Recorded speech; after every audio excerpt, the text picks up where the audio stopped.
Good evening, everybody. Good evening, ladies. Thank you for joining us.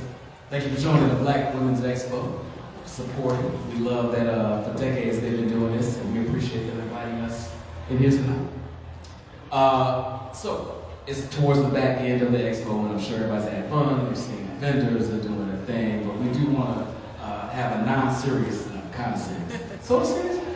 Not really serious. Conversation about relationships versus success. Love versus success. What makes love happen, what makes success happen, and how can you blend it to successfully. And we have an awesome panel up here with me tonight. By the way, my name is Brian Foster. Thank you for joining us. I am the one of the co-hosts of the In the Zone podcast. One of the hostess is in the room right now. We're every Wednesday, 7 o'clock on YouTube and various Facebook and Instagram channels. Check us out. Very pleased and thankful and blessed to be here and invited to do this tonight. But I had everybody's bios, but why would I read bios when I have these wonderful people up here to speak for themselves? So instead of reading everybody's bio, I will just go left to right, and let everybody on this panel introduce themselves and everything they deem important that they want you to know. So I'll start on my far left. Look at that's a good jump. Hold on. Love versus success. Love. Let's start right there. Good evening, everybody. My name is Shelice Tolbert. I am an attorney over in Indiana. My husband and I, Michael, we have a law firm, Tolbert over in Gary, which is the town, the city we grew up in. Been practicing for 24 years, but I'm 12. And so that math don't really work. That's fine. We're not doing math yet. Born and raised in Gary, and we do civil litigation, personal injury, business, contracts, municipal work, and very humble to be here. Thanks. Good evening. I'm Michael Tolbert, partners in life and business with Shelice Tolbert. I've been knowing her since we were probably like 11 years old, so pretty much everything she said. So for a year. Yeah. So pretty much everything that she says is pretty much going to track because we have literally been almost best friends since we were 11. So I won't rehash it, but the only thing I would add is we do have a podcast, Married People's Business Podcast, so tune in if you get a chance. I was going to ask how you met and all that good stuff. We'll dive into that a little bit, but 11, that's what's up. Good evening, my name is Shelice Carter. I am the CEO and founder of Coaching Masters Inc., where I am a certified divorce coach and a life coach. And I help people get over the challenges that they may face in life. So if you want to reach out to me, you can find me on Instagram, Facebook, and my handles are Shelice Carter and Divorce Coach Sissy. Thank you.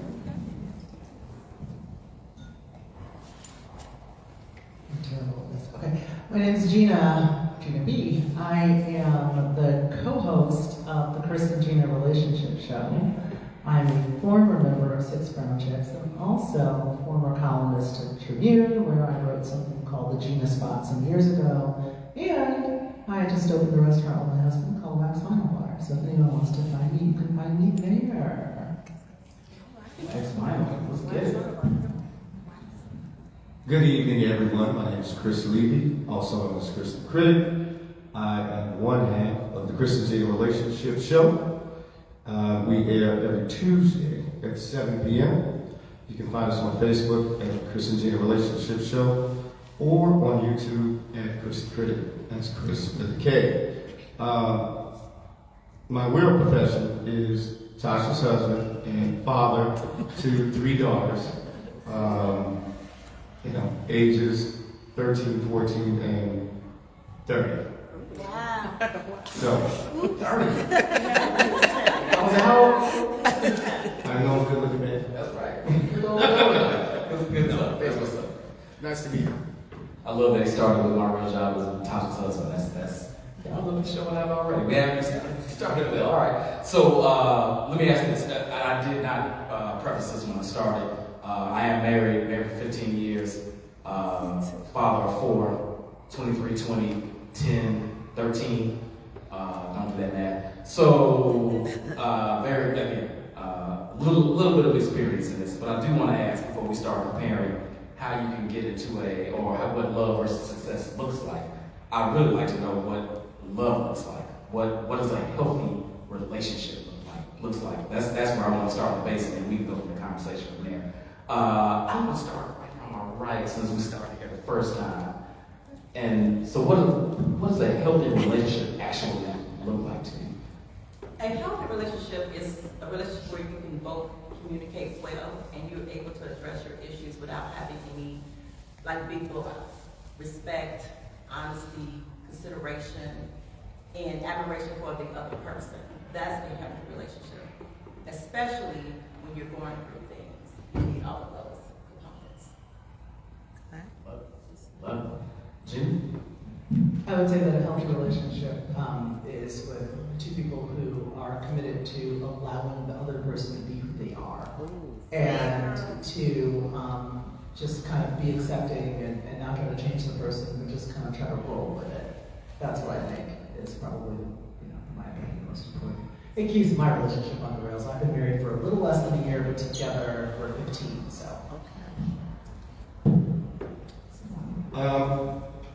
I think healthy relationships are where both people feel heard and valued. I do not necessarily feel it's when the other person, whatever you said, let them be who they are, because if who they are, there are many of us who've been in relationships with who you are, it makes one person unhappy. So, and there are many people who maintain in those relationships. So I'd like to think it's when both people feel heard and feel valued. But they mirror toxic relationships. The only difference being when you have conflict, a healthy relationship handles it respectfully, with the other person's happiness just as important as your own. You knew I was he slid it right back over to me. Okay, so my rebuttal on what he just said, Now you see what you what's say showing. this all the time, is if you're with a person who, by them just being themselves, makes you unhappy, then you might want to rethink that decision. Okay, that's all I'm saying. Damn, I'll be a little spicy. We do this all the time. Okay. Well, I guess I'll say, first of all, a healthy relationship is not a perfect relationship. So I think that one thing that people see on the outside, what they think you have is a perfect relationship. But I believe it is a lot of what everyone has said here, but also, your communication, knowing how the other person communicates and understanding that, because we don't all communicate the same way. But once you learn to communicate with one another, then that helps you move past whatever issues you're having, understanding and respecting each other's opinions, supporting one another, and those types of things. So once that communication opens, then I think you're on your way. Yeah, I would add, I agree with what everybody has said, but I would probably say that a healthy relationship is built on 3 pillars, in my opinion, and this is what I've tried to do in our relationship. The first pillar is love, the second pillar is respect, and then the third pillar would be forgiveness. Because we are all human beings. God didn't create us perfect, even though we are made in His image, we're not perfect.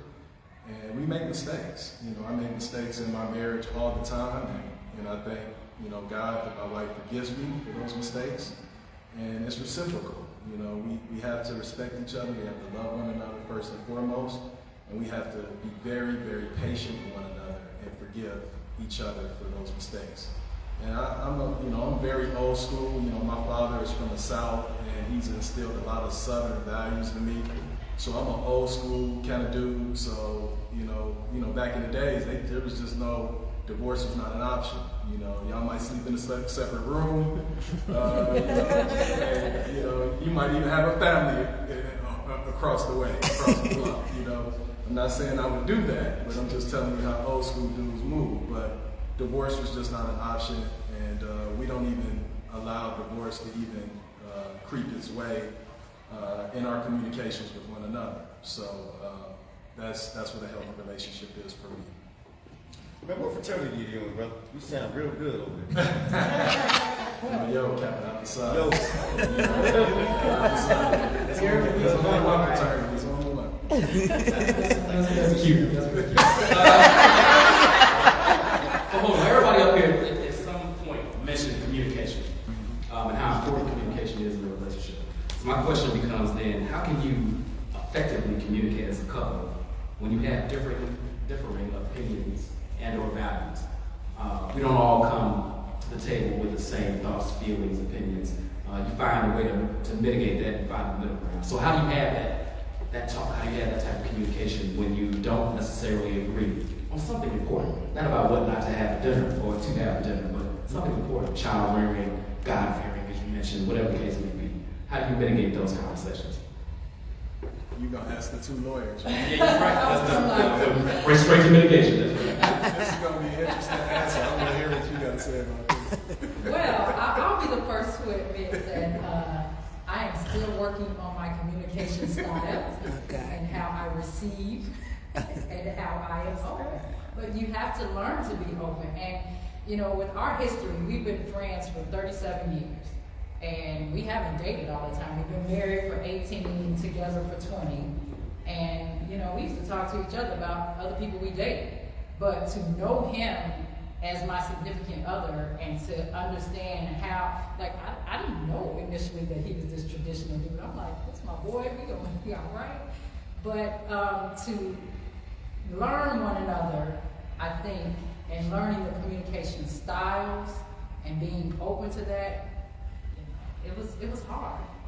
I'm not going to say that I'm still the best at it, but I have come to the point where I'm like, you know what, we too old to be yelling, we too old to be fussing and fighting, and you know, life is too short, so let me listen to what he's saying and not listen just so I can talk back, but listen so that I can respond respectfully and still express mine. And it took a long time for me to get there. I mean, I'm not perfect. God bless her. Hey, that's what she said. When she said in this room or what happened at home, I can't. I didn't say I was there yet. She said she was working. I said I'm a whip. I'm just joking. Work in progress. Out of respect to the panel, because I know everybody want to chime in, so I'll just keep it short. I'm just a firm believer that communication, again, it goes back to respect. And I come from a huge house, you know, it's like 7 of us. And, you know, our dad used to always say that everyone has a voice. So, you know, that's the way I operate. So even if I disagree with Shelice and, you know, you have 2 lawyers in the household, that can be very contentious in terms of our points. You know, you got exhibits and diagrams and all kind of stuff that comes up. Precedent, you know, I always have to say, you know what, you remember, and when I've been knowing her forever, so I know all her ex-boyfriends, I know all the skeletons, she knows all of mine. But at the end of the day, it's all about respect and communication. She has an opinion, I'm gonna listen even if I don't agree, and she does the same. We're not perfect, sometimes that doesn't happen as perfectly as we like, but we try. I'm going to say one more thing about that. You know, with the traditionalist in him, and we are people of faith, I let him lead. So if it's very important issues, I remember the first vacation we took together, we were not officially a couple, but he said, we were on a speedboat or something, and he was like, I'm not going to let anything happen to you. I am going to protect you. And from then on, I'm like, okay, this man is going to lead us in the right direction. So when it comes to major decisions that we might not agree on, I step back and say, okay, he's not going to steer us wrong. That's good. It's funny you say that. It comes over to Chris, because Chris just had this conversation not that long ago. And I think that's important and crucial, and I think what's important, and a lot of people don't have this piece in it when they have that conversation, is that there's a level of trust, right? You just don't turn the wheel over somebody you don't trust. You just don't give the car keys to a drunk driver and say, think this is where we're going to go. No, you have to have a level of trust to let a man do that. So I think that's an important piece, and I love that you all found that. Chris, you just had this conversation the other day, so I want to ask you the general question, and then if you want to touch on that. First of all, Those are great words. The attorneys down there. I'm similar to my brother in the bond in that my parents were married 54 years. I've known my wife since I was 15. She knows all my exes. I don't know all hers. I even wake up sometimes like, and I really married you. And it's been 16 years this September, right? And it's been a good thing. But in terms of conflict, whether it's a couple, or a boyfriend or girlfriend, or two homies talking, the best relationships start when we first say, before we make a comment or thought on someone else's actions, consider your own before you do anything. And when people do that, or consider how my actions affected them, because today's world, everyone wants to be right, we're all experts, you did this. And as I tell my children, if you're a bad math student, you shouldn't be saying, my tutor was horrible, my teacher was horrible, you didn't do this, you didn't do that. You first start with yourself. And I think when people do that, those decisions are more easily made. Now, with married couples, often what happens is what they alluded to, what if our opinions are diametrically opposed? That's when you have to have an agreement that both of you can live by, and that differs per household. I like to tell my wife that she's Michael Jordan on our team. But if we get to that point, obviously Jordan can say, well, let's do this, but I gotta be Phil Jackson. Not out of control, but because we need a way. You've never had two cooks in the kitchen, and they can both be awesome. But you have to have one person setting the parameters. And that's just me. And I'm not saying that works for everybody, nor does it have to. But that's just how I roll.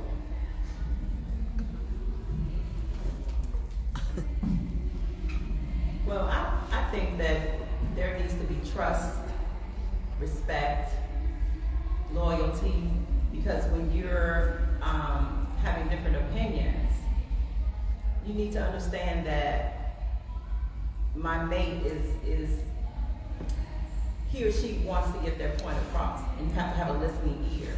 And if you don't know how to listen, then that's going to divert everything.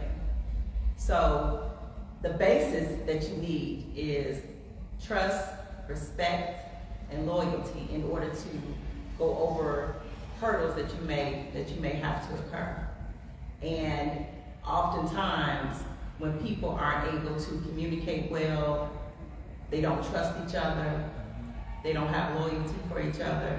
So those are the things that you need in order to have a relationship where you can communicate effectively, in my opinion.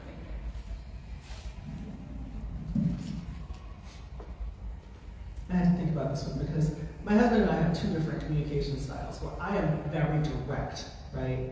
And he takes a minute, right, to really communicate if he's not feeling something or if there's something. So I think it's about knowing the other person and knowing what their communication style is and kind of accommodating it. So for him, I know I have to sit back a minute and let him just process, and then he'll communicate. For me, he knows he's going to get at two smoking barrels, so he's just like, all right, here she goes.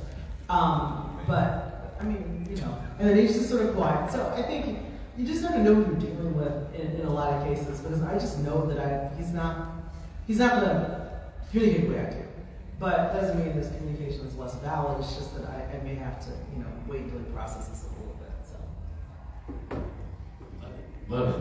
All right, so the name of this whole panel, this workshop, is love versus success. So let's get into it a little bit. There we go. Warm everything up. So, you know, I think people have a misconception that you can't have that. That if you're chasing one dream, you can't chase the other. You have to sacrifice one thing to have the other. But I think we have a panel up here that would, in Chris's words, diametrically opposed to that position. So I'm curious, and we'll start right here. How do you manage chasing and holding on to love while also chasing and finding success?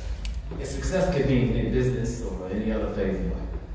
Well, if you understand that you can have both, it's possible. Now, when things are impossible, it's only because you're making things impossible. If you can balance love and success, you can do it. I know several people who are raising families and have a phenomenal career because they're able to manage. A lot of times, women specifically, they find themselves in a hard place when they're trying to date and they're very successful. Because sometimes men aren't able to accept that they are so successful. You know what I mean? Ooh. So, just really knowing who you are, never dumbing down yourself when it comes to love. Because you can have it all. You can have love and you can be successful. But that also goes to being able to pick the correct mate. You can't choose people who will knock you down as you're trying to move forward within your career. You need someone who's going to be supportive. You need someone who's going to cheer you on. You need someone who is going to be there for you when things get kind of rough for you, when you're going through your changes in your career. So you can have it all, but you have to know, who to pick to be that perfect partner for you as you go on to be successful. Follow-up question. So you said men often have a hard time. Some men. Some men, obviously, some men have a hard time dealing with a professionally successful woman. Is that even if there are equal levels? If maybe he's a little bit more successful professionally, or is it only if she kind of lacks him in the professional arena? Yeah, real quick before you. No, we need a microphone. Well, I would say this. I've had experiences where men would tell me, you are at this level, you're financially together, what can I do for you? So that was a problem. And my response back to them was, hey, I need more than financial means. I need someone who can support me mentally. I need someone who can support me spiritually. So it's not all about the finances.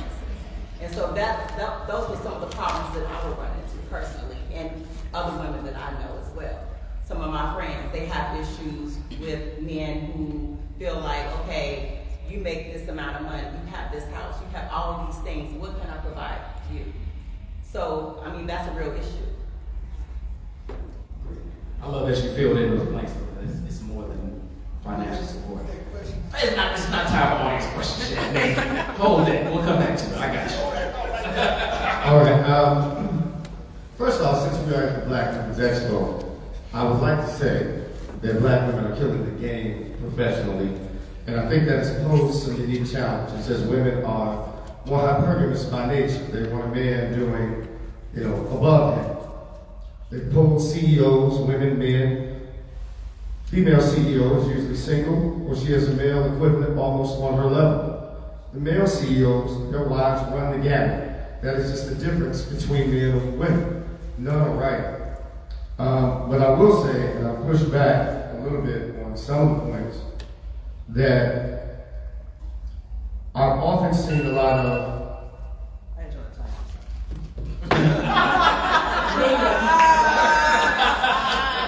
Y'all see what you say, that's right. Modern day women, it's awesome. As a man with 3 daughters, the oldest is an attorney,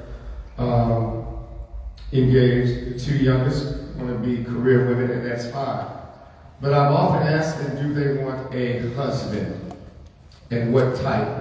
And they should consider the man that they want, the man that most women want. What is he looking for? And I will submit that most men, and we were talking about this earlier with the Tolberts, I believe femininity rules the world. Men react. We're going to do whatever we have to do to get a woman. If they like guys with cars, we're going to go try and get cars. That's what we do. Modern day men, I cook, I help out, I go pick up kids. I go to more dance recitals than most men. I'll push back a little bit on modern day women saying that a man was insecure with your success. No, he was insecure with being respected and appreciated and valued. Because a man's worth is not his net worth. Men have taken care of women, even the good ones who didn't beat on women, right? Have taken care of women for centuries who didn't make a dime. I want my wife to make all the money she can for our home. But I will be respected and I will be appreciated, etc. And also we have to remember, if for those who want a husband, men do the asking. Women have the option of saying yes or no. So I would say, if you say yes, then you should already trust him. You should already know if he's serious in that. So you have to ask yourself, it was good enough for me to say yes, what happened? So again, just like I stated earlier, the best relationships, whether they're friendships or otherwise, is when a person considers him or themselves first. You'll never hear me say, men should do X, Y, and Z, women should do X, Y, Z. I would say that our lives are a consequence of all of the decisions we make. So, a lot of women didn't choose an insecure man. They just don't like what he's saying. Because we have a lot of men who give the structured man that people want, and I'm almost done, GMB. The structured man that most women want, he didn't get that way by not having parameters around him that he knew what their outcome was. The toxic man will let you drink smoke for breakfast. He does not care about you. The man who does care about you is going to give you constructive suggestions, and he doesn't want to control you. He wants a woman that follows and respects the relationship as she should on her own when he is or is not there. And a lot of us mistake that for control. So like I said. We're going to bring this back to the original question. If you ever watched Chris on Tuesdays, he will stand out on you. He used the words, but he was. Tolbert, back to the original question. Which was love versus. I think the young lady, Gina, I'm sorry. Were you about to jump in there and try to? I was going to come back to you last. It's okay, I didn't go last. Yes. I didn't go last. I like you. Well, I love that he put that for it up. Let's go back to the original one. Love versus success. How can you balance the two? well, I think you can balance the two, but I think you have to change the narrative, a little bit. And, I'm just a firm believer that, I think one of the worst things that probably happened to our community was probably the internet. And I'm going to say this because I have a podcast, so I feel like I say this, but also a podcast. I think that it's, in the 80s, we had the crack epidemic, we had Reaganomics. They dropped drugs off in our communities to destroy the family unit. Now we have the internet, and we have negative images, and we have people telling us that we don't love each other, that black men don't love black women.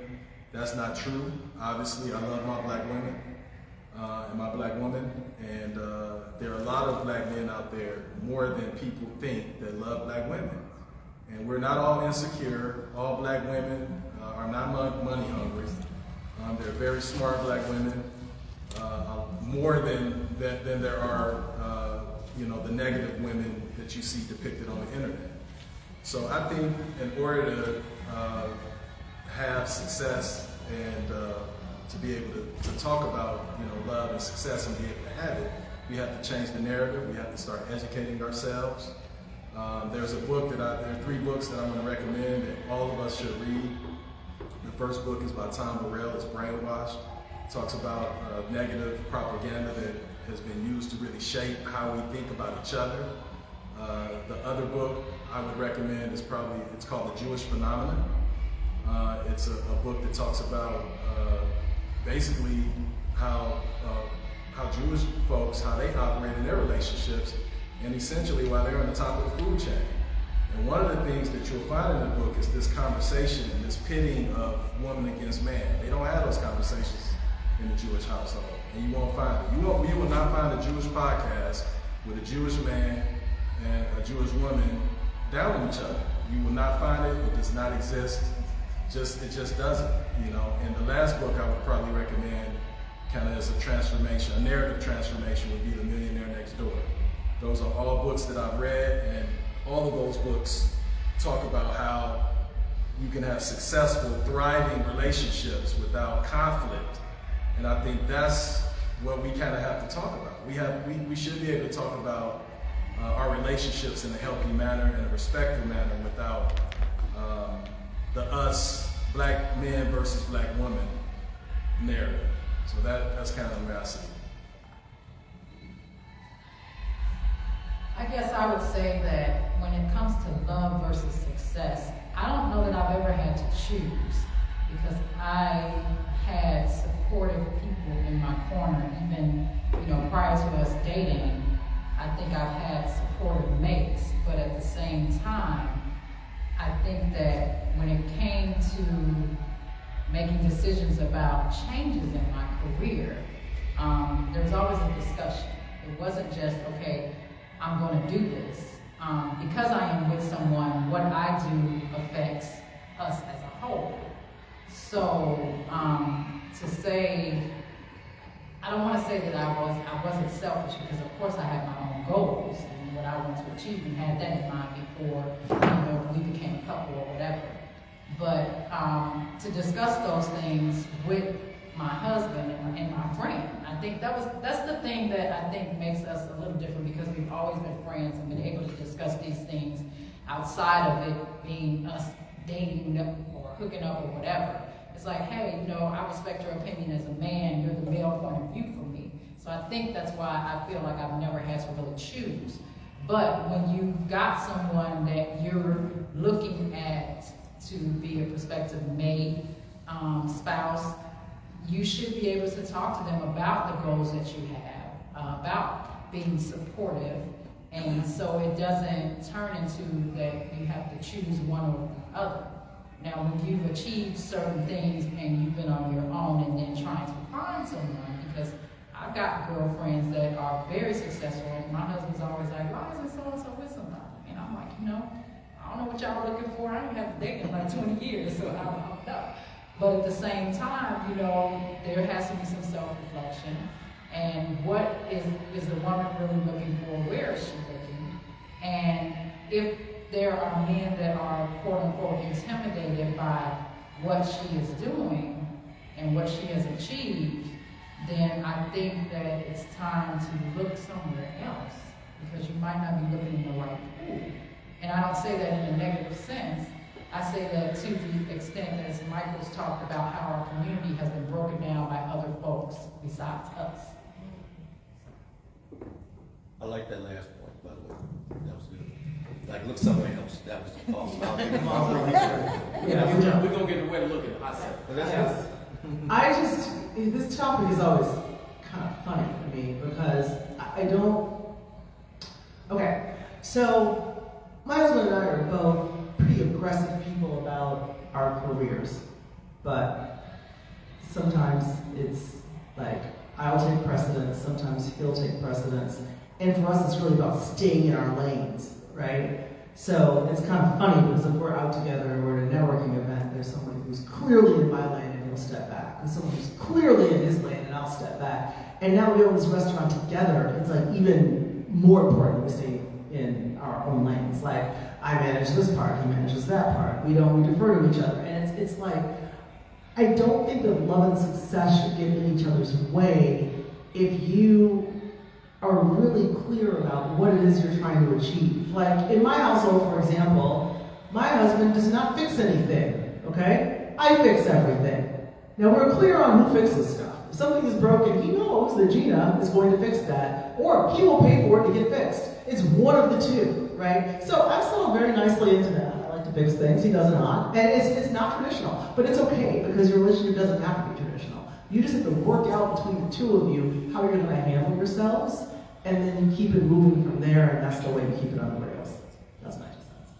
Yes, something. Go ahead. I'm sorry. Yeah, go ahead. Sorry. Just to double back on that, that all goes back to knowing your mate, knowing who he is or who she is, and what can they bring to the table. Because when you try to force people to be something that they're not, that becomes a big issue. Because I know, just for my sake, I'll say this, when I was married, I expected my ex-husband to be something that he wasn't. Because when I grew up, I saw my father doing certain things. I saw my father take us to school, help us with our homework, cook dinner for us. Whereas my ex-husband, he didn't experience that. His mom did that. So I went into the marriage expecting him to do that because that's how I was raised. So I just think that when you have an understanding of who your mate is and what they're capable of, then you won't have those issues. Are you okay with fixing everything around this?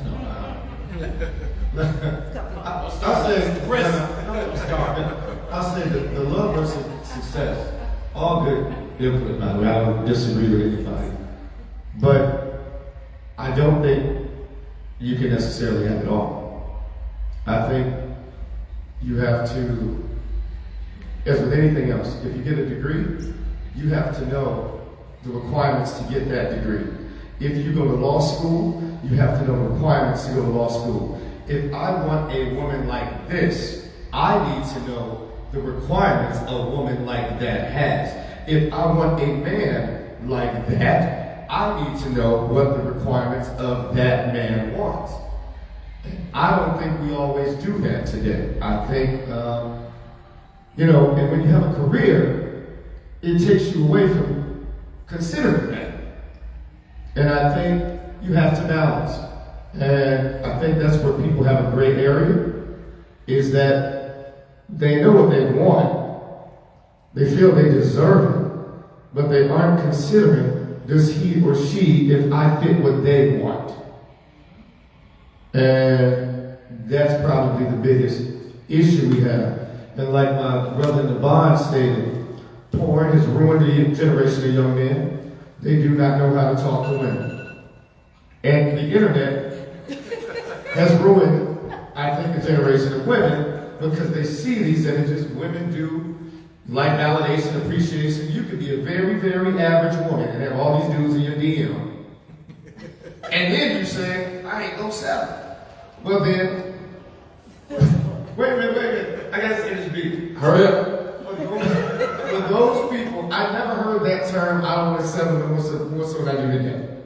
And I always ask, for those people who are on your level, why aren't they choosing you? And that's all I gotta say.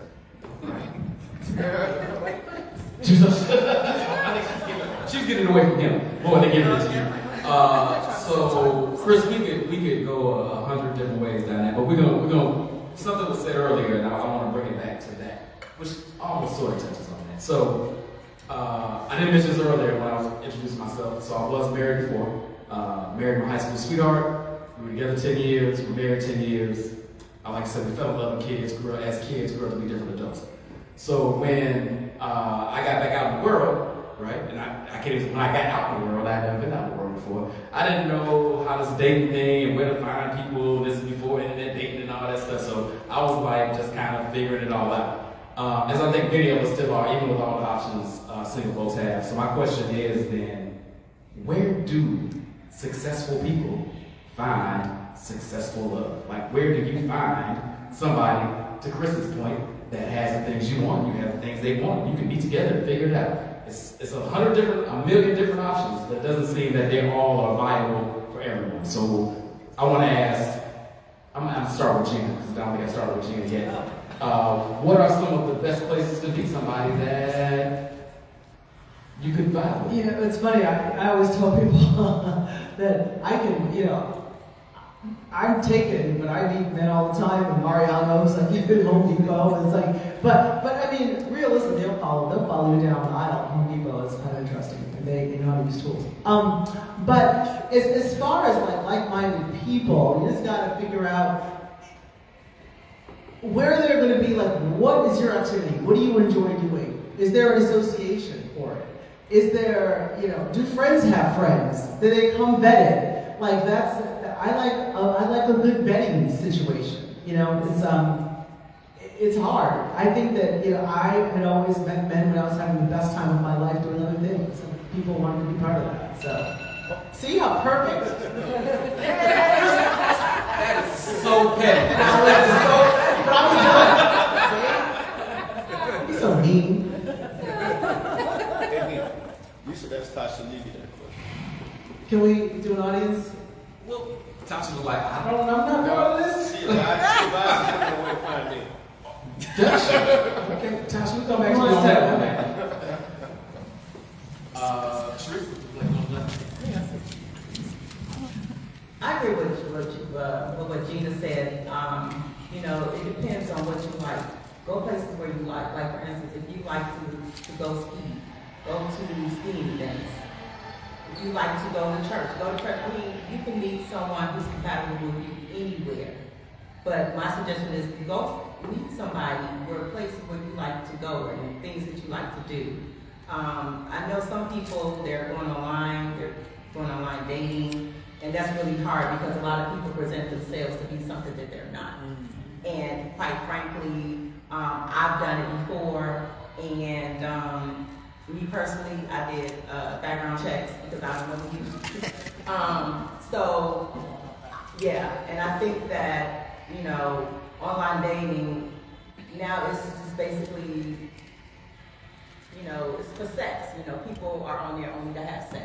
And so that's not a real way to find love.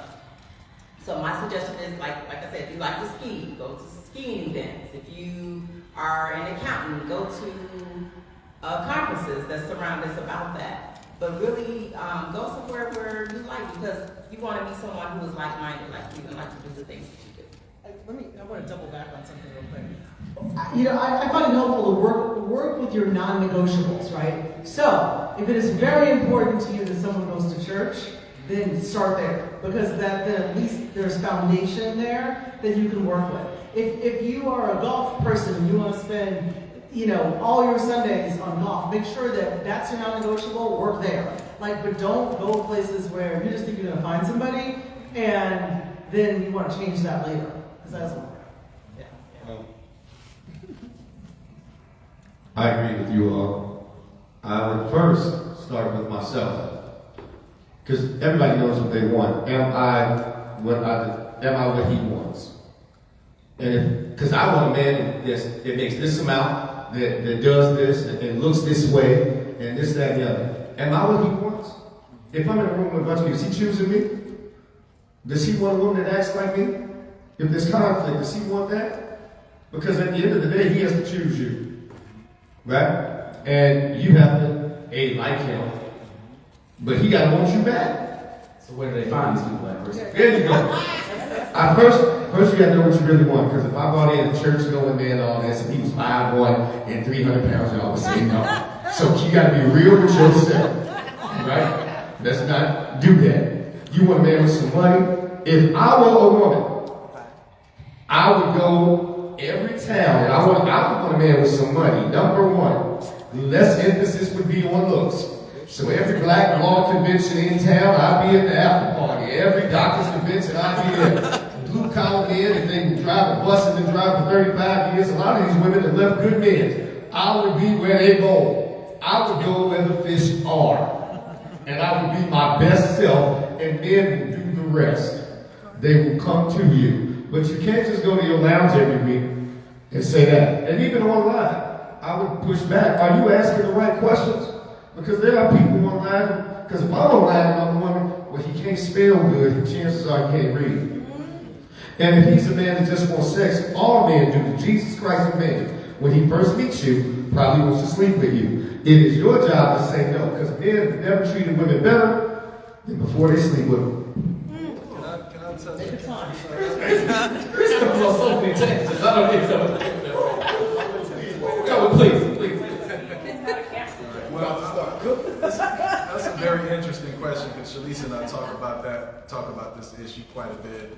And we have, I've come up with some, I call them Tolbert euphemisms, where I just think there are certain places where if I was back in the game, I don't think there are good places to find people. So you start by exclusion, and then you can kind of talk about where I think some good places. Church used to be a good place. I'm just being real, because I've seen some funny business. I've seen some funny business happen in the church. So, although I do agree with Gina where she said, "Hey, if you're spiritually focused, I'm not saying that you can't find somebody at church, but church has kind of turned into like the gym." Which is our second place. Gyms are probably not good places. Graduations are not good places. Because, for men, women and weddings, you got it. Somebody, we in sync. So weddings and, those places are just not good places. Graduations and weddings, women spend probably about 34 hours putting on their makeup so they don't look their best at those places. I'm being real. So for a man, that's probably not the best place. For a woman, that's probably not the best place because people are sending their representatives to those places. They're not sending their real person. Now, if I were a woman, and I tell Shelice's single friends this all the time, but they have not taken me up on this. Although I do believe that you should do things that you like and things that are within your bailiwick. But one of the things that you should do is explore the unknown. Do some things that make you uncomfortable. Push yourselves out of your comfort zone. If I was a single woman, I would take golf lessons. Yep. There are eligible men with discretionary income at golf courses. Go there. And nobody can play. Everybody's horrible. Nobody's on the PGA tour. You can find you a good guy at the golf course. And there are a lot of single guys at the golf course because they're spending a whole bunch of time, at the golf course. Just go to the golf course, ladies. Take some lessons. Yeah, that's right. Yeah, but go to the golf course, Home Depot, like the little construction stores. Gina mentioned that. And their brothers there, they're working on a handy, you might find you somebody there. And then my favorite place, I think, that if you're a single woman, you can find you a good guy is the bookstores. Go to a bookstore, or better yet, a coffee shop, Starbucks. You see a lot of guys with discretionary incomes that can afford that premium coffee, that can afford books. Books are expensive, these days. Those are the top places, in my opinion. Now, is that the exclusive? I'm sure there are others. But those are things as a man that I think, if I'm giving you game, that's where I would start. I would add one thing. I'm sorry. I would just add one thing. I'm just thinking as you were rolling down the list. A good place to go to find men with money is at financial conferences like InvestFest. Those who are interested in learning how to invest. Yes. Someone who's interested in building generational wealth.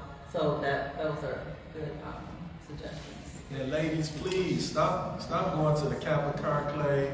You're not gonna find you a woman. Wait a minute. Stop going to the Omega. Stop going to the right now. My co-host is Doug, Love, or I don't go looking for a man. Now you can go, but you're not gonna find you. You're not gonna get your husband at the Kappa Conclave or the Omega Conclave. But if you try you come to the Alpha General Convention, you will find you good. But is it really a good man? He's an Alpha man, yes. I'm just asking, is it really a good man? Because, excuse me, a lot of people feel that a good man has no faults. And that's not the truth. You said no what? No faults. No faults. No faults. And that's not the truth because we're human. We all have faults. And we have to accept each other for who we are. So if I'm with you and I know that you leave, the toilet seat up, that's something that I have to accept. So I think that the more that you know someone, like you have to really dig down to know somebody so you can be comfortable with who they are in your relationship. Well, I don't think you should necessarily dig. People gonna show you who they are without you asking. So you don't have to do too much digging. If you're a woman and you're going out, let's talk about these men with money. I like the panel to think about if women seemingly like men with money, what do men with money want? So we can answer that and say, are you that woman? I'm just saying. You're gonna say, men with money, what do they want? Since everybody wants one, are you what he wants? Right? So, and I would say, when you first get to know each other, this is for our single folks. If you're dating, you'll find out exactly who he is. Don't bring your old trauma on that date. You know, men, with my nature, we go, hey, how you doing? And you look nice. Just laugh at my jokes. When I say JB, be a kid. Not a kid. Oh, we're done with this. Be a kid. I was waiting on that one. Men with money, if you want one, when you first meet him, he wants somebody to play with. He doesn't want somebody coming down, laying down the wall, well, you do this, what's your 5-year plan? I'm not going to do no business. You're going to push him away. He'll show you who he is. That's all I'm saying. Hey, B, you all keep saying this ultimate baseline, because I've heard this with money. Right. What's the baseline of with money?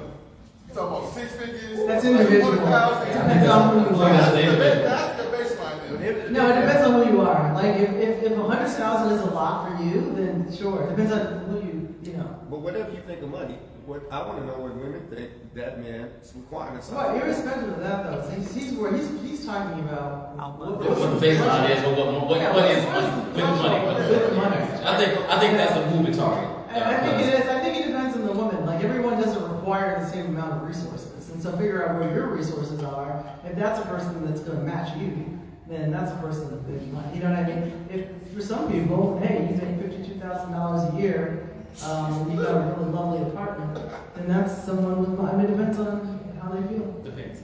I think it's on. No. Come on. Yeah, something. I was just going to make one comment about where to find a good man. I would also say look right in front of you. A lot of times, I think we've come up with this whole concept of friend zone. I had never heard of no friend zone until I got a lot older. When I was growing up, if the friend zone existed, I wouldn't have my wife because I would have been friend zoned. So I think sometimes you have to not look too far and start doing, the search when that person that you could be with that can make you happy might be right in front of you. It could be the guy, the mechanic that you go and drop your car off to every time you have a problem. It could be the person that's right in front of you, a friend that you talk to, somebody that you feel real comfortable with. So don't go on a search if you don't have to. I have one thing to add to that. I will say this, that we all have expectations, right? So what we're expecting our mate to be, we should be that as well. So if you're expecting your mate to make 6 figures, then you should make 6 figures. If you want your mate to have an 850 credit score, your credit score should be 850. If you want a man that has the best body, your body needs to be tight. And I think that's when we become, delusional with our expectations. Because I could be 500 pounds, but I want somebody that's 6'1" and weigh 200 pounds and got, muscles. That's not good. Get yourself together first. And then you can go ahead and find somebody that you want. Honey, do y'all think a man making $500,000 requires a woman that makes $500,000? Well, Not at all. no. So that is. But I'm just saying that when you have an expectation, you should also have that. Like, if I want a man that has an 850 credit score, my credit score shouldn't be 450. But that's not a requirement. He won't choose you based on your credit score. Well, I know that's not a requirement, but Yes. you want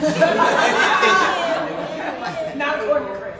you want to be able to hold your head in a relationship, because sometimes when your credit score is 450, his credit score is 850, that comes into play where sometimes men, they'll put you down, oh, well, your credit score is only 450, and I can do this for you, you can't do A that. man to choose a wife if you got the worst credit rating on the planet if you're a good woman than him.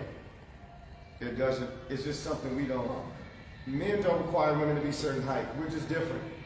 Men don't require, income isn't as prevalent, at least for the men most women want. Well, I would say this, Chris. Now you have some men that are saying That ain't the man you want. I know that, but I'm just saying, just for the audience sake, there are some men who say that I'm the prize.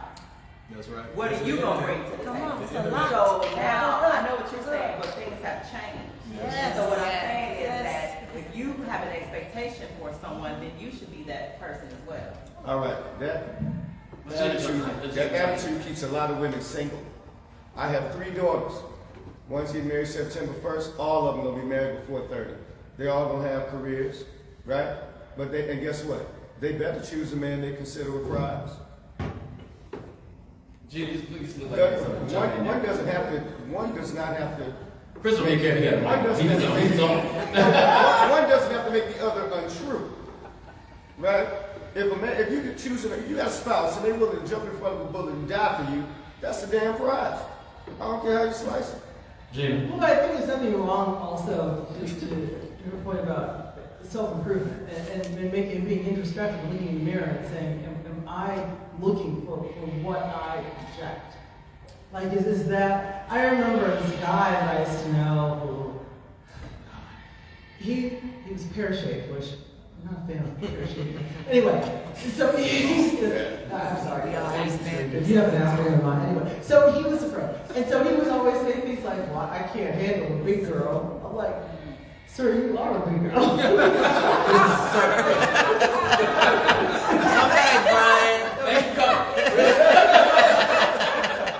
Brian, I need you to circle up some more men. I just want our number. I just see that coming up, Gina. I didn't know. Chris, things have changed to where you see it all the time. You see men say, well, I'm the prize, and she needs to have this and this and this.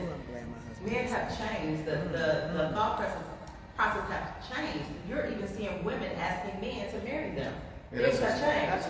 And I mean, I don't agree with that, but all I'm saying is that when you have an expectation for somebody as your partner, then you need to be that. That's all I'm saying. And you say this a lot anyway. I You're don't- always like, well, what do you project? Like, if you, okay. So Chris, you and I spend a lot of time having these conversations, right? And We got 2 minutes left. Listen, 2 minutes. I know, 2 minutes. 2 minutes. 2 minutes. this is the last shot. I'm gonna wrap this in like seconds. Start timer. Do you not start timer? Do you not often say that if you are not that person, you can't ask for someone else to be? I'm saying you need to know not what's on your list. If I'm a man, I need to know what's on her list. And am I that? And if you're a woman, you need to, and you want that man, what's on that man's list? And am I that? And it does not work, because at the end of the day, humans have 3 choices. There, you can like somebody who likes you and like them back. Or if you don't like those people, you can change something about yourself. I can make more money, lose weight, do this, that, and the other, and try to attract somebody else, or you can be alone. But you would agree that a lot of men want women who are in great shape, right?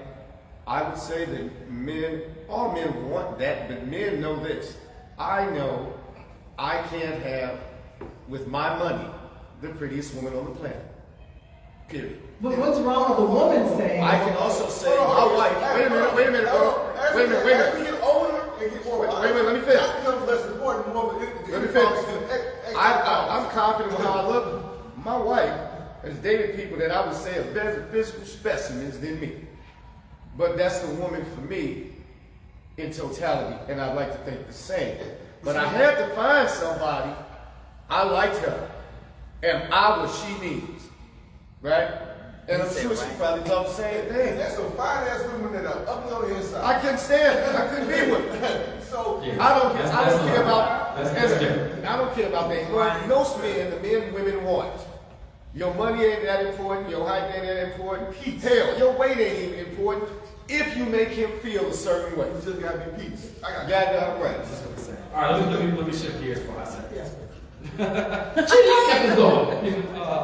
So we're talking a lot about what people want, where you can find them, love, balance, and success. What strategies can individuals use to maintain a balance between personal space and intimacy? So you want to find somebody that you can build with, that you can grow with, so on and so forth. But you also want to keep your individuality. You don't want to turn everything into that person. That's a recipe for disaster, in my opinion. So how do you find that balance between personal growth but keeping that intimacy together in a relationship? I'm gonna turn to a couple of the panel to answer that first. Okay, I guess what I would say, because people always ask us how do we work together. We together all the time. How do we do this thing, life together? And actually, us working together, we are not. There are days that I don't see him at all. I used to think, oh, we're gonna carpool, we're gonna save gas, blah blah blah. When it comes to my own personal growth, we have discussions where we sit down and say, okay, this is what we want together, and this is what goals we have thought about individually. How do we achieve those together? How do they work in our plan together? How can I support you in your goals? How can you support me in mine? There are a lot of times that he'll see things that I don't see for myself. Because, sometimes people see things in you that you don't see in yourself. So he'll say, hey, why don't you apply for this or that? And, this might get you on the track to where you're trying to get with that one goal that we discussed. So to have that type of support and that communication, again, I think is key. When it comes to, having your intimacy and making sure that's done, you got to be intentional. It has to be intentional. You get caught in routines and ruts, and especially when you're running a business together, and, our careers are demanding. We thank God for the blessings of the work that we get, but some days I'm just like, oh gosh, it's 8 o'clock and I'm just going home and I still gotta cook dinner. And oh yeah, he next door in his office and we both gotta make this happen. Okay, what spare time do we have? So you have to be intentional with your intimate time, and then you have to be intentional with your alone time. We don't have kids, but it's still important for us to have our own space when we do what we want to do. My husband can go all day on a Saturday and not leave the bedroom. And I'll be like, you ain't going outside at all, nothing. But that's his space, that's his time. I try not to bother him. He probably read about 5 books in one day. And then I go run my errands and do what I gotta do. And we try to make sure that the other is still okay and check in. But then have that date night or whatever we need to do to just come together. And because we've been friends so long, sometimes it's easy. Sometimes that's a disadvantage of having been friends for so long, because sometimes I take for granted that friendship. So it's work. Absolutely. I'll be real brief because I know other panelists want to comment on this. No, they've been talking all day. You going? No, I want to be respectful of everybody's time. So I would just say one of the things that Shelice and I think we try to do a good job at is recognizing that even though we're married and we're one, she has her own life, she has her own friends, she has her own individualism, and I respect that. And I think that, I think the original question when we first started the panel is how do you have a healthy relationship? And to me, that's a big part of it is you just can't be around your partner or your spouse every single moment of the day. You gotta have your own interests, you gotta have your own hobbies. And like Shelice was at a Delta Sigma Theta convention conference, since Thursday. I didn't trip, I was cool. I took my time, I had my alone time.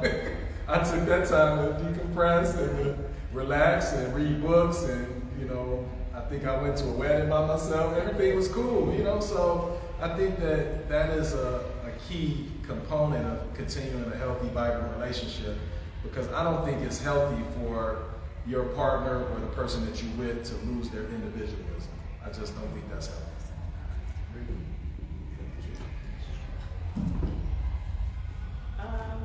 I think that you should have time to yourself, because you need to have self-care, you need to decompress, unwind, and have time to yourself to really think about what you need and how to do it. And then, you know, have time with your significant other, and make sure that that time is important. Make sure you guys are having fun. Make sure you guys are really understanding that this is our time together. So we're just going to focus on each other. Just my 2 cents. I just want to say, y'all want to date with us right now. That's true. I haven't seen him since Thursday. We are blessed to be a part of it. Keep the PG in here. You know, this is where I always like stay in your lane aspect of things. Like, don't be threatened by each other's outside activities. In fact, use them as, it gives us stuff to talk about, right? Yes. So when we spend time apart, then we have more to share, more experiences to draw from, you know, stories. You don't really get to do that when you're together all the time. Like, you need to kind of separate and get experiences and come back and compare, which we find, my husband and I, kind of fun. Like, he's a DJ, I don't want anything to do with his DJ nights. Have fun, honey. Go hang out with your DJ friends. Just don't cut him on my shopping time. My time with my walks with my friend. I mean, it's just, I think it's healthy. So we stay in our own lanes. Gina, what about girls' trips? You know what? I don't. I did not love girls' trips when I was single. Because you always end up with these archetypes, right? Of girls' trips. And I don't really like most of them. So yeah, I don't really do some of the girls' trips. And he doesn't really like boys' trips either. It's like, it's kind of weird. We're just not those people. But it's fine. We can talk about that offline. Brother Tolbert, Genevieve is sort of like a guy that you have to notice. You see her, she's like, I don't like dealing with this. It's weird. I have learned from my beautiful wife, who has suggested maybe sometimes that I go do things with my friends or whatever. And I actually come back, I think I come back feeling like a better person for her. So I agree with what the Tolbert said. I think most people should do that more. I think it actually helps. And since she's done that for me, I've actually told other guys, tell you I can do some of her friends, she'll come back, you know, a little happy and it'll help the relationship. So I think that's awesome. And I want to hear Brother Tolbert talk about girls' trips and what he thinks. You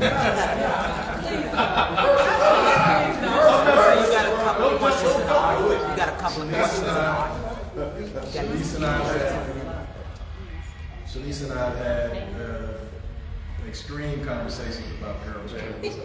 I'm all for them, but I know I gave you this spiel about individualism and individuality, but I also think there's a balance, particularly when you are committed to somebody. So even though you are an individual, you still got somebody, so you can't give off the peacock flair of being available when you are exercising your individualism. So there's a delicate balance, and sometimes some people have it. It's hard for people to navigate those treacherous waters because they can be treacherous. You're out on the club by yourself, you with your girls, y'all looking good. You know, guys want to come up and approach you. Same with guys when guys are out. You know, so I think there's a delicate balance there that has to be met.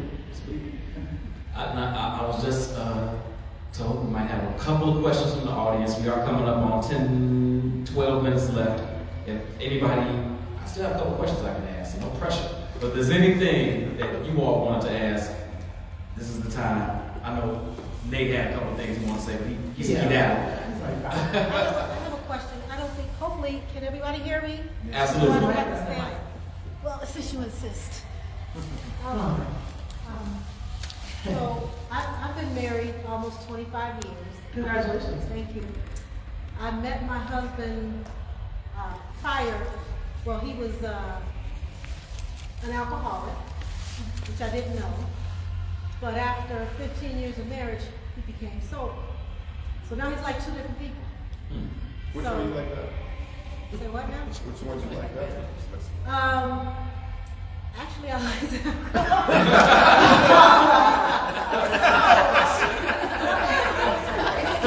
Hold on.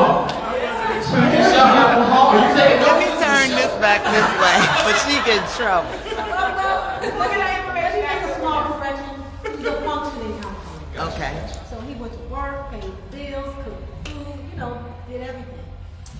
And then finally, it did, come to an end where he had to get help. But my point is, he's two different people. And it's been really tough trying to be intimate, navigate, if you will, with him. Because now we have two different thoughts on everything. Well, not everything, but financially. For some reason, he thinks I'm a shopaholic. Yo, That's stuff I take back. But his thought process with financial issues, we are like totally on two different pages. He has his own thing, I have my own thing, I have my ambition. He's just one of those playing it safe, military guys, get my pension, I'm good. I want to do other things, invest, but it's just not coming together. And I find that financial issue is causing problems all the way down with communication, intimacy, so on. Yes, sir. So if you have any suggestions, I'm open. Versus success? Yeah. I guess I would say, do you know why he now feels differently? Is that Mary up there? What's happening? Sean Mitchell is coming up. It's about to start. Like, trying to figure out why he actually has a different view now of finances, or how you all approach the finances, and maybe simplifying it as to, okay, this is what we need, or I don't know, maybe. But he doesn't even want to. This is the whole thing. It's just separate. I'm on everything. He's on everything, but separate. Our mindset is separate. It's just totally different. You should bring in a third And party. he's like a 50-50 kind of guy, which is just not gonna happen. The one thing, I'm not gonna even pretend to even be able to really answer that question directly, but what I will say is I think in our community, we don't necessarily, I think therapy and counseling is shunned. We don't necessarily expose our kids or our community to it. And I know one of the first things that we did before we got married, even though we didn't have to, is we did marital counseling. We did. So I would suggest that you seek counseling, marital counseling, and there are probably some covert problems or issues that probably need to be addressed that is way beyond my level of expertise and probably this. Well, and we've had some counseling, and I'm not big on counseling. I'm just not. I'd rather talk to God. That's just me. Yes. But I've been open to it, and it didn't seem to do. It didn't change a thing. He pointed out the one thing that was an issue for me, and it never changed. So to me, that was just a waste of money. I got you. On questions like that, I have to agree with Attorney Tolbert. I think if you guys are at an impasse, there are professional people who do this, and when he talks to God, when you talk to God, y'all might be hearing God saying different things. I think that's possible. So you should talk to someone who does not have a vested interest, who does not have the history or any, the memory of him doing this or you doing that. They can look at it for what it is. They can ask all the appropriate questions and get all in your business, and then you can hear an honest assessment from somebody who does this. That's what I would recommend, because clearly you're in an impasse, right? And you 15 years in, you don't want to just, hey, let's throw that away. No, you should see it. You should go against your better judgment and talk to a professional. So. There's no divorce gonna happen. I don't think that hasn't come up, But you still want it to be as pleasant as it is. yeah, you wanna. I think another, and as the moderator, I shouldn't be here to answer questions, but so we talked about counseling and praying on it and all those good things, but also there are financial advisors, right? That maybe you all should go to a financial advisor and discuss how to build that wealth together, even if it's quote unquote a little bit separate, right? They can give you different pathways and how to navigate that from a non-relationship standpoint, just from a financial standpoint. But I think the problem is he doesn't want to talk about it. His whole thing. I think he has a totally different image or view of me financially. I guess I make money, and if I want to buy what I want to buy, I buy it. you know, I still pay my bills or do whatever, but I guess he feels like I spend too much. So I'm not gonna put my money with your money because, you know, I don't know. It's just a weird. So quick question, have you asked him what's too much? Like, okay, do you think $1,000 is too much? Do you think $500 is too much? Like, Well, what's too it's much? a little bit more nuanced than that, Yeah. but you know, to me, a marriage shouldn't be separate like that. That's true. You know, and if you want to so-called control what I spend or whatever, let's get together, figure out a plan, put it in writing, and let's follow it. I'm open to that.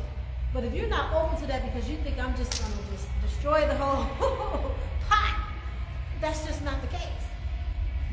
You know, and I just, for some reason, I cannot, or we cannot. But I think what you said, to get a financial advisor, put it all down on paper and let's look at it, maybe that might make a difference. So, thank you for that. You might see something that, or he might see something. He that might you see don't something see. that he don't realize. That's what I'm saying. That's There you what go, I'm saying. right? I've been working Let's on get the it for relationship piece out of it. 13 Let's years just old. make it about finance. You know, it's like, See if that works. I just feel like I'm on my own trying to do Yeah, right. other things. That is a good suggestion because he's way more riskier than I am when it comes to investments and things like that. And before we had a firm together, we were at two different firms where I had a 401k, he had one. We started merging things together, and I was like, oh, It looks you're pretty riskier good. than I am. And I'm in the financial You know, industry. He won't So listen. yeah, so that probably would have, because I didn't realize it, and we have been together, what, we've been married 15 years? Scary money don't make money. See? I get those statements, I'll be like, oh my God. Yeah. So, you know, that is a very good point. You know, to sit down and look at what type of risk each of you all may be and talking with that financial advisor. And you can understand what you're doing, you can understand what he's doing. And our advisor did. We didn't realize we were too opposite Right. financially on At that. all. I was like, ooh, I'm risky. She's I was not. like, oh. Yeah, so maybe you spend a little bit on risky, put a little on the That's right. non-risky, figure out the balance. Anybody else have anything else? The only thing I want to add, I know you are counsel averse, which is fine. It may make sense for him to go to counseling, right? I think. Well, I think AA is counseling because he's an avid AA goer. So he's always, you know, have people to talk to. And Yeah, but that's in the space of his alcoholism. It's different when you go, and it could be a spiritual therapist, it could be a psychiatrist, whatever. It's different when you're talking about relationships, right? To have a space to talk about what he's feeling and have a person have a plan to mitigate that is different than sitting in AA talking about why you got into your addiction. And maybe there's some overlap, right? But I think him going, if he's open to that, may also be a benefit in your relationship having him have that space. And then audience questions. We have 3 minutes left. I want to give each panelist 30 to 45 seconds to wrap up with some final thoughts around anything and everything we talked about. But let's keep it around, of course, how you find love. It doesn't have to be love versus success. That's the title of the conversation, but I really think it's more about love and success. So, Chris, start with you. Any final thoughts? Yeah, not quick on this. I just think, especially with black women being successful as a group that black women are, put the same energy into finding that special someone. You know, that house didn't come to you automatically. That nice car you have didn't come with some struggle. And having something as a good man is worth putting some time and effort into. That's all I would like to say. There are a lot of good men out there. And lastly, I'll say divorces are up. So there's some women out there that left some good men on the table. Go on and grab them. I just simply feel like, as far as the love and success thing, you find someone who can inspire you and who maybe you can inspire to be strong and successful together.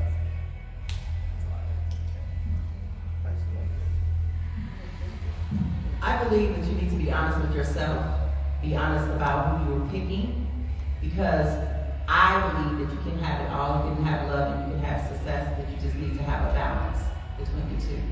But the overall message is just be honest with yourself. I guess I would say that first and foremost, put God first or whatever higher being you believe in, whatever your faith is. And secondly, understand that nobody is perfect. So you find the one for you, and then you will have a healthy relationship. And then you can also tune into our podcast. That's right. Final plugs, I love it. Yeah. I would just thank the Black Women's Expo for asking us to speak and also putting us in touch with these such knowledgeable panelists. I've learned so much from them just during the time that I've sat here. So I'll just leave the group with just one word, and that's unity. We're stronger together. And if you look at, read the books that I had referenced earlier, statistically, you know, it's just wealth creation and, you know, a lot of the great things that happen to people when they're together and they're unified. So don't let the internet, don't let Facebook, don't let anybody tell you that we are not together and that we should not be together, black men and black women. Unity. Love it. Thank you all for joining us. Thank you, Black Women, for having us. Panel, you all were awesome. Thank you. Enjoy the rest of the conference again, or Expo, rather, I should say. And again, Interzone Podcast. I'm doing my mouth shut. Spotify, Facebook, Instagram, YouTube, all over it. Wednesday, 7 o'clock, we'll go live. Appreciate all of you.